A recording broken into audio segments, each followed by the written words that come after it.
Hi, I'm Dr. Brian Lee from GutsWealth. I'm a medical doctor specializing in gastroenterology.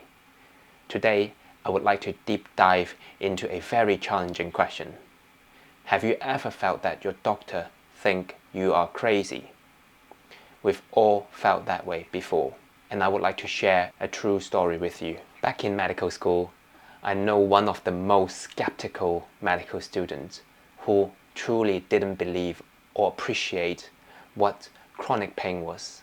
He believed that conditions such as fibromyalgia, chronic fatigue syndrome, and functional abdominal pain were just excuses for lazy people to get financial gains or benefits. This way of thinking is very common, especially coming from an Asian background, as this person was going through his foundation doctor training after his graduation. He developed months and months of worsening abdominal pain, which was so severe, horrendous, out of control, and disabling. His performance as a junior doctor was also drastically affected. He then saw a gastroenterologist who was also the consultant he worked with at the time. He had every single test under the sun, and all of them came back normal. Then his doctor sat him down and went on and on about how his work-related stress is causing his abdominal pain. I guess from the story, you might already worked out that this person was me. And I was really struggling at the time with this pain. Not only affected my job, but it also took over my life. On a daily basis, I could only think about when the next abdominal pain was going to arrive. I also agree that as a junior doctor, it was not a stress-free job. But I definitely did not think that was enough to cause abdominal pain. After that consultation, I was left with the thought, my doctor thinks that I'm crazy. My doctor thinks that my abdominal pain is in my head. I was about to be started on neuromodulator, essentially low-dose antidepressant. As a medical doctor, I knew exactly what the drug was and what it meant. And don't get me wrong, these drugs are helpful and effective, especially in managing pain. However, instead of numbing the pain with medication, I would prefer to address the underlying problem in my own way. And I wasn't going to give in to this pain. That was when I came across the concept of gut-brain axis and realized that my consultant was right. I then looked into all the stress management strategies, and I made massive changes in my diet, my lifestyle, and my mindset. That pain went away and never came back. If you're suffering from similar problem out there, I hope this information benefits you as much as it did to me 5 years ago. Now, let's get down to business. Did you know our gut has its in-house nervous system? It is like our second brain. It has a similar size and complexity of neural network compared to our brain. And I'm sure you must have heard of the quote, always go with your gut feeling. Your head can be deceived, your heart can be deceived, but your gut cannot be deceived. This is particularly true when it comes to anxiety. Your gut will know that before your brain. And this second brain is controlled by the autonomic nervous system. What it means is it is automatic, and we cannot control it voluntarily. However, we can control it consciously with mindset. A good example would be trying to raise your heart rate by thinking about it. No matter how hard you think about it, your heart rate will not go up unless you do some exercises or work yourself up. We still have control over it with our conscious mind. However, we just can't voluntarily move it. This autonomic nervous system has two forces. Number one is the fight and flight system, and the second one is the rest and digest system.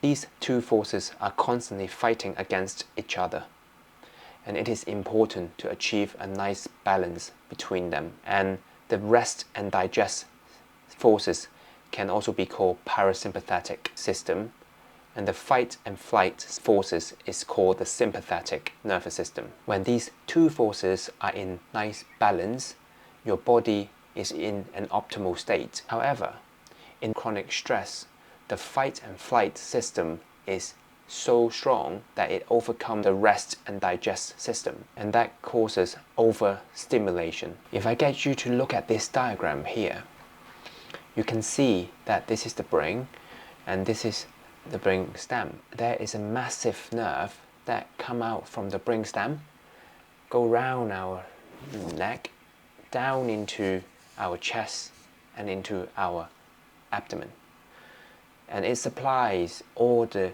organs in your chest and in your abdomen. This nerve is called vagus nerve. Its main function is to calm down the system and let all the organs rest and digest. On the other hand, there are nerves that come out from the spinal cord that mainly focus on stimulating the lungs, the heart, especially preparing our body for fight and flight. Now, what happens to these forces when there is severe stress? For example, the person is about to give a public speech. Right before they step on the stage, the fight and flight system is being overly empowered, and that then shut down the vagus nerve and reduce the rest and digest function. Sometimes I get asked this question: is the pain purely just inside my head? And the answer to that question is no. Different people may experience these symptoms differently. Most commonly, they get butterfly feeling in their stomach. However, sometimes they can get abdominal pain as well, which is typically a crampy pain. And I used to have a friend who always rushed to the toilets before our exams, as he had really bad diarrhea with his nerve. I used to have severe constipation during my exam periods. You can see that these are very physical symptoms that happens in the gut. However, it is caused by the anxiety. Hopefully, after the stress is removed, the forces will go back to their normal balance, and that will reactivate the vagus nerve.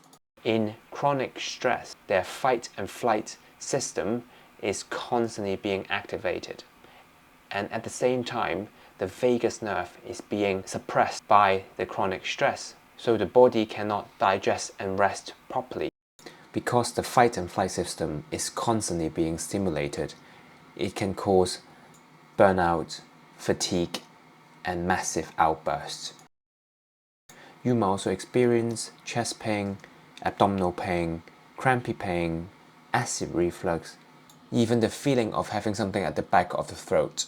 Because of the constant suppression of the vagus nerve, your body is constantly on edge, and it can overstimulate your gut and make the gut hypersensitive. You might perceive any normal gut movement as pain rather than just movement, and that can cause chronic abdominal pain. If my previous example is not enough to convince you that your mind can create pain in any part of your body, here is another example. When someone experiences a breakup, there is intense pain in their heart. I'm sure you might have experienced this before. Does the heartache mean that there's something wrong with your heart? Of course, there's nothing to do with our heart. It is our emotion causing the issue here. Unfortunately, sometimes the person might not necessarily experience that chronic stress, as it happens so gradually. This is like putting a frog in a pot of cold water and slowly heat up the water. The frog is cooked to death without even knowing it. However, if you put the frog in a boiling hot pot of water, the moment it touches the water, it will jump straight out. This is what chronic stress does to us. Because it's built up so gradually in the background, and it might be too late when we notice it, because the water is already boiling. And the only way to get out of the hot boiling water is awareness. Being aware of it will lead to more actions and strategies to get rid of this underlying stress. This insight was the start of my cure. It was like taking the red pill in the Matrix movie. The moment you wake up, it gives you the opportunity to free yourself from the pain. If you find this video helpful and you enjoyed it, please click the like button and comment down below. If you have any specific topics that you would like me to go through, please let me know and I will try to cover them in my future video.